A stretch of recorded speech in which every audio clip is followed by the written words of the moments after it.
Selamat pagi Indonesia.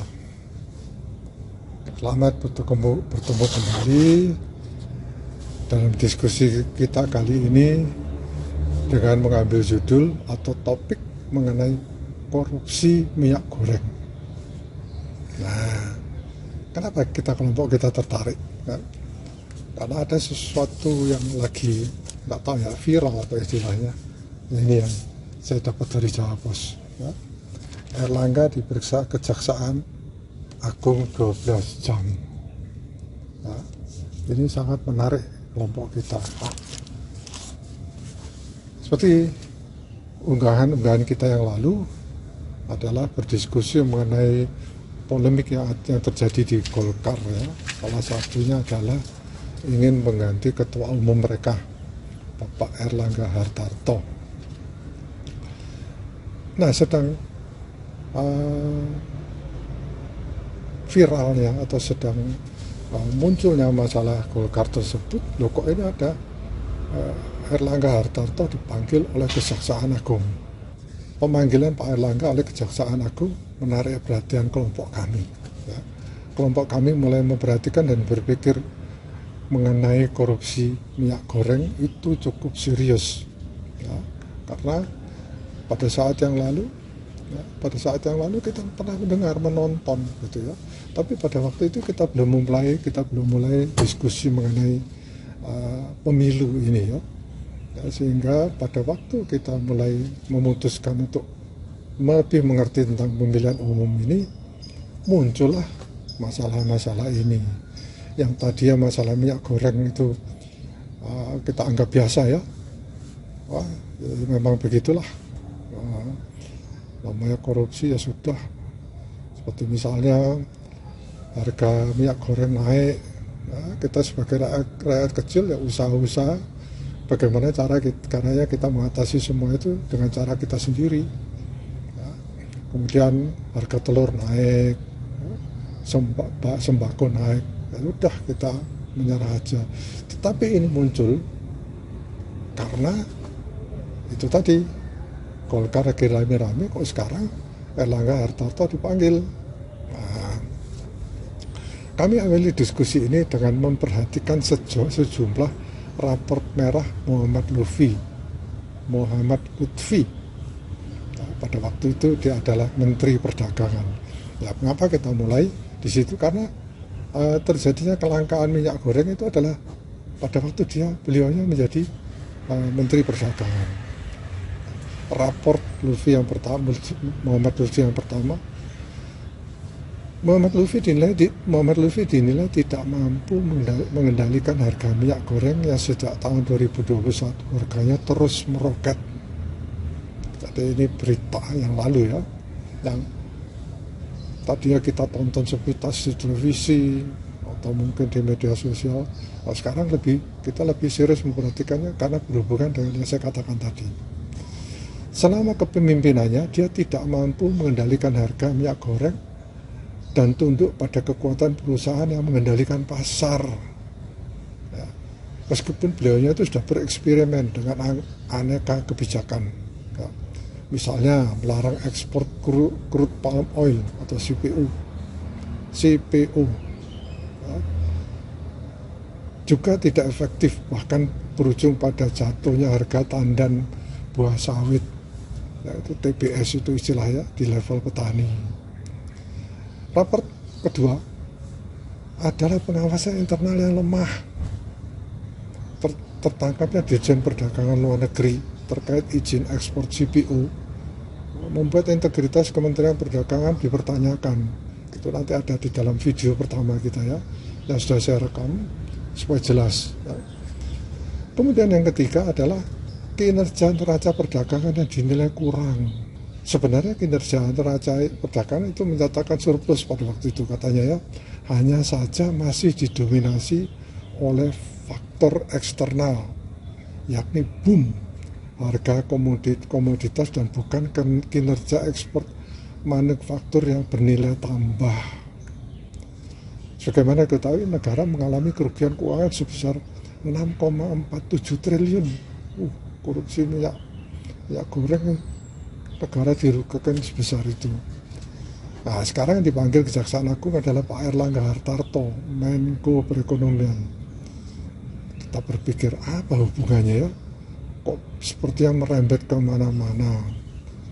Pemanggilan Pak Airlangga ini menarik perhatian kelompok kami. Kelompok kami mulai berpikir bahwa korupsi minyak goreng ini cukup serius. Berawal dari informasi ini, kelompok kami mulai menelusuri kembali masalah minyak goreng ini. Tadinya memang kami anggap ini adalah perusahaan biasa atau umum, korupsi ya begitu itu. Kita dalam hal ini pada saat-saat itu sebelum kita berkumpul kita apatis, ya paling juga seperti itu gitu ya. Tetapi setelah kami mulai mempelajari mengenai pemilu ini, mau tidak mau kami akan dihadapkan dengan permasalahan politik yang tentunya berhubungan dengan bermacam-macam persoalan. Di antaranya adalah masalah korupsi minyak goreng ini. Mari kita lihat ya video yang pertama ya, yang berbicara mengenai bahwa diduga ada korupsi dalam pemberian fasilitas ekspor minyak sawit mentah atau crude palm oil, CPO atau CPO dan turunannya, termasuk minyak goreng yang mulai tahun 2021 akhir ya sampai dengan Maret 2022. Saya berharap ya dengan adanya video ini ucapannya itu lebih jelas ya. Kemudian saya sertakan juga tulisannya ya, mungkin lebih mudah untuk dimengerti mengenai permasalahan korupsi minyak goreng ini. Ya, mari kita tonton, kita lihat videonya ya.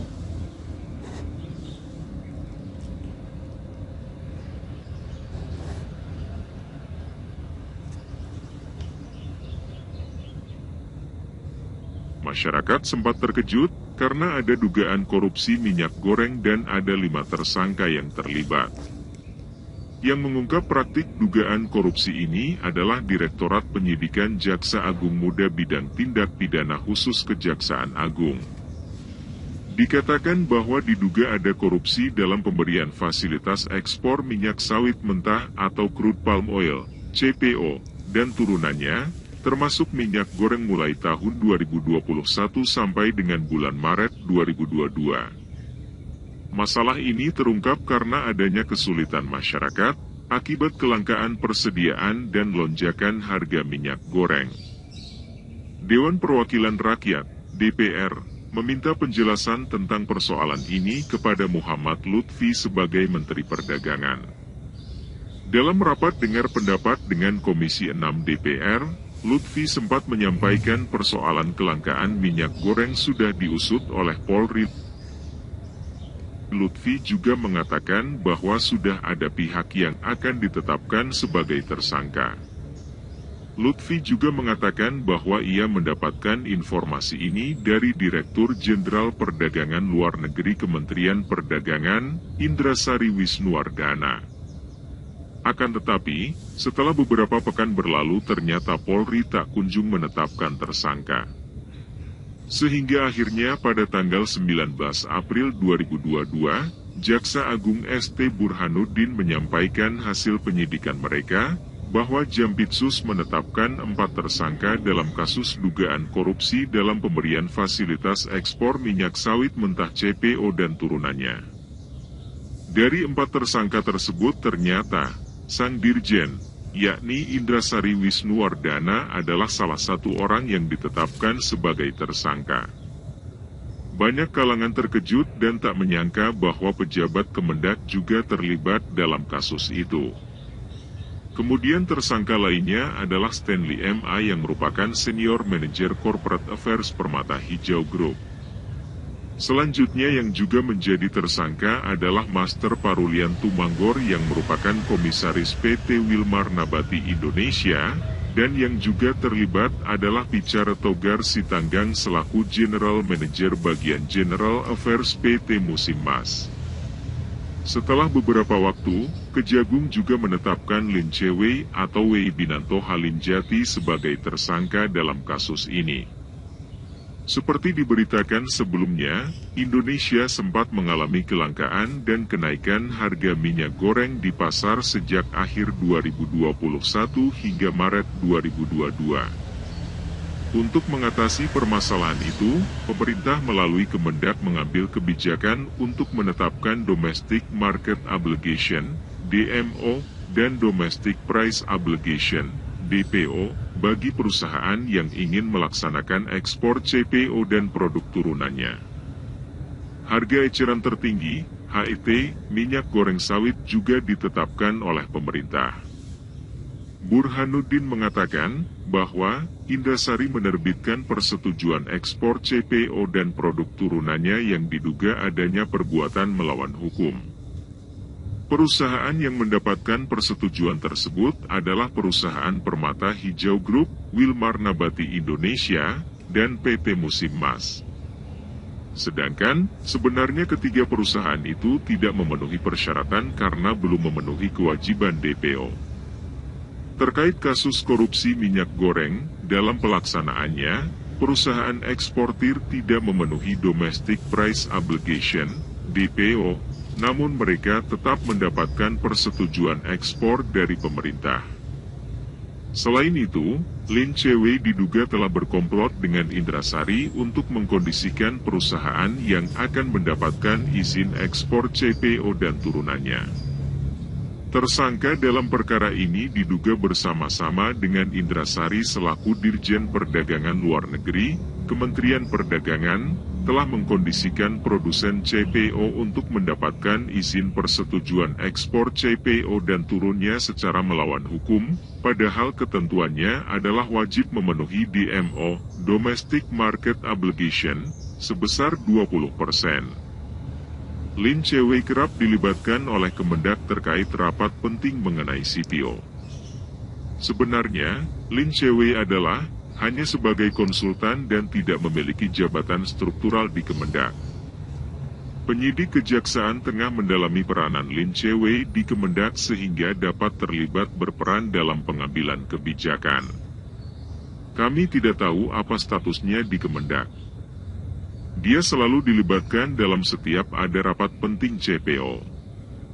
Supardi, Direktur Penyidikan Jaksa Agung Muda Tindak Pidana Khusus Kejaksaan Agung mengatakan bahwa Lin Che-wei tidak memiliki jabatan struktural di Kementerian Perdagangan. Lin Che-wei adalah pihak swasta yang menjadi konsultan. Lin Che-wei juga memiliki lembaga riset Independent Research Advisory Indonesia, IRI. Menurut Supardi, Lin Che-wei merupakan pihak yang menghubungkan Dirjen Perdagangan Luar Negeri Kemendak dengan 3 perusahaan yang juga turut melanggar hukum. Lin Che-wei juga terafiliasi dan mendapatkan bayaran dari 3 perusahaan yang terlibat kasus ini. Kendati demikian, ia belum mau merinci secara teknis soal hal tersebut. Meski tidak memiliki keterlibatan secara formil, tetapi menurut Supardi, Lin Che-wei secara material memiliki peran dalam kasus dugaan korupsi pemberian izin ekspor CPO. Pimpinan KPK mengatakan bahwa pemberantasan korupsi bukan hanya urusan KPK. Ya, secara formal tidak ada, tetapi secara material iya karena Lin Che-wei mengatur pertemuannya dengan memanfaatkan Zoom meeting, mempertemukan semua pihak. Kelima tersangka ini akan segera menjalani proses persidangan. Sebab, Jampitsus sudah melakukan pelimpahan barang bukti dan tersangka kepada Kejaksaan Negeri Jakarta Pusat. Tim Jaksa Penuntut Umum akan segera mempersiapkan surat dakwaan untuk kelengkapan pelimpahan kelima berkas perkara tersebut di atas ke Pengadilan Tindak Pidana Korupsi di Pengadilan Negeri Jakarta Pusat. Menurut Ketut, berkas perkara kasus korupsi CPO itu telah dinyatakan lengkap secara formil dan material, P21, setelah dilakukan penelitian oleh Jaksa Peneliti pada Direktorat Jampitsus Kejagung. Nah, demikian tadi ya, sudah kita dengarkan dari video pertama, ya, mudah-mudahan itu jelas ya. Kemudian nanti ada video kedua, ya. di mana dalam video kedua ini kita akan memperhatikan apa yang menyebabkan sehingga ada beberapa tersangka, bahkan ya saat ini itu sudah diadili atau mungkin malah sudah diputuskan, yang mungkin terlepas dari perhatian kita ya, perhatian kita sebagai rakyat kecil. Itu kejadian, saya rasa kejadian itu baru saja terjadi ya, pada waktu itu waktu pandemi COVID-19, sehingga kami sering nonton televisi dan sebagainya dan tahu ada masalah itu. Beberapa acara kami juga tahu, tetapi ya kami, saya katakan tadi, apatis. Dan kebetulan kalau kami belum berbicara mengenai, berdiskusi mengenai pemilu, ini tidak serius kita tanggapi ya. Karena sudah dimulai ya, mungkin karena terlepas dari perhatian kami rakyat kecil ini, karena telah dimulai hiruk pikuk pemilu ya, penentuan capres, penentuan cawapres, dengan beberapa kontroversi, persaingan, opini yang positif, opini yang negatif, sehingga korupsi minyak goreng ini akan hilang dan mulai sepi dibicarakan atau didiskusikan ya. Contoh yang lain, baru ini rame ya, ribut mengenai korupsi yang terjadi, korupsi BTS ya di Kementerian Kominfo. Nah, sampai sekarang sepertinya ya sudah banyak yang tidak tertarik untuk menyimaknya ya, padahal ada berita di televisi mengenai beberapa persidangan untuk John Gerard Plate, tapi kita lihat ya sudah seakan-akan ya sudah booming atau topnya sudah menurun, meskipun sekali atau beberapa kali muncul di pemberitaan ya, mengenai BTS, tapi tetap rasanya kita itu sudah lewat. Nah, marilah kita menyimak uraian mengenai mengapa para tersangka ini dianggap melakukan kegiatan melawan hukum. Nah, saya pikir apa yang dilanggar ya. Nah, mari kita lihat video yang kedua. Nah, dalam hal ini mengenai aturan-aturan ya, kita lihat aja secara langsung.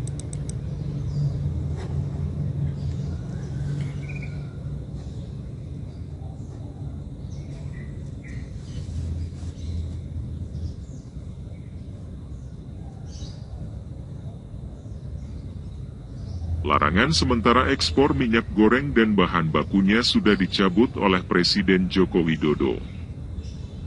Yang dimaksud adalah larangan untuk crude palm oil, CPO, refined, blends dan deodorized palm oil, RBD palm oil, refined, blends dan deodorized olein, RBD palm olein, dan used cooking oil, UCO, per 23 Mei 2022.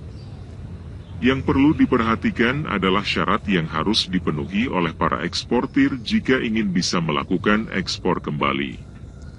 Dapat dilihat atau dicermati dalam Peraturan Menteri Perdagangan, Permendak No. 23 Tahun 2022 tentang Tata Kelola Program Minyak Goreng Curah Rakyat, yang diundangkan dan berlaku mulai 23 Mei 2022. Pada bab 1 pasal 1 Permendak No. 23 tahun 2022 disebutkan bahwa program minyak goreng curah rakyat diinisiasi oleh Kementerian Perdagangan, Kemendak, dalam rangka penyediaan minyak goreng curah untuk masyarakat dengan harga eceran tertinggi yang telah ditetapkan. Seperti sebelumnya, bahwa pemerintah menargetkan minyak goreng curah bisa kembali dijual dengan harga tertinggi Rp14.000 per liter atau setara dengan Rp15.500 per kilogram.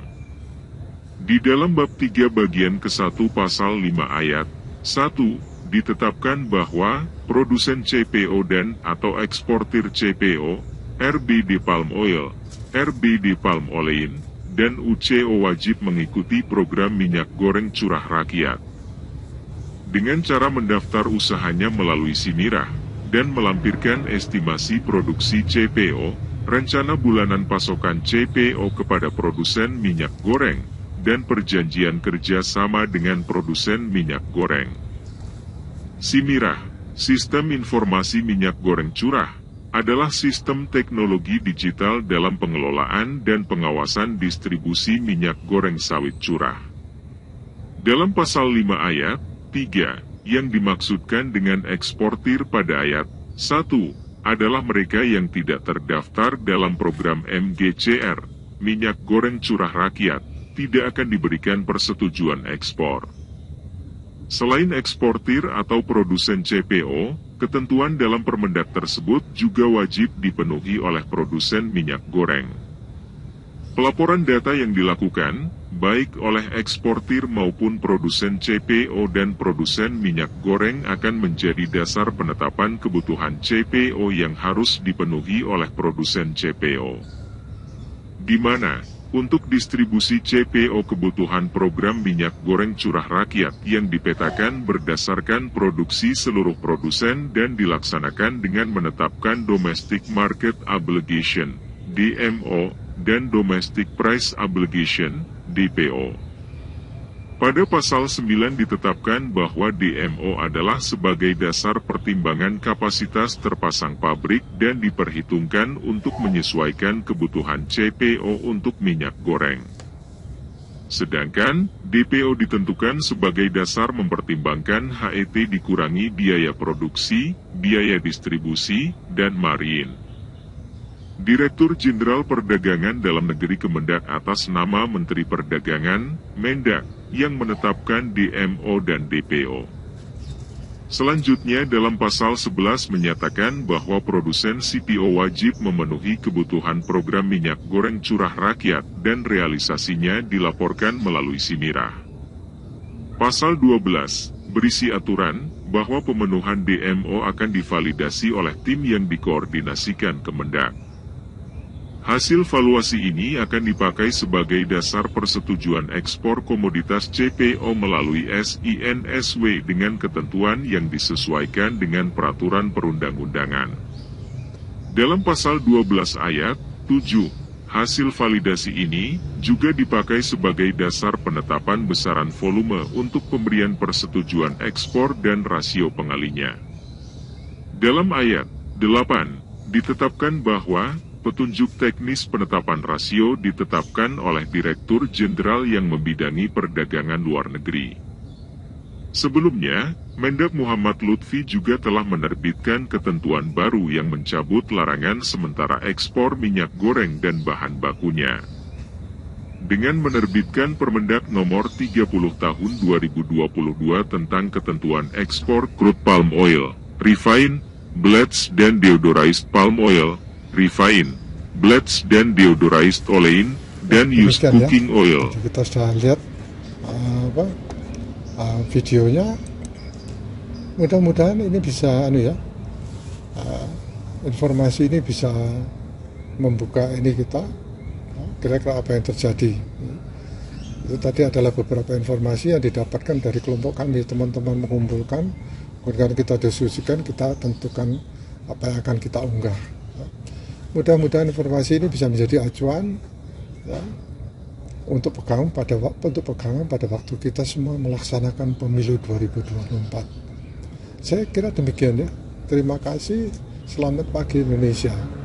Jangan lupa sukseskan pemilu 2024.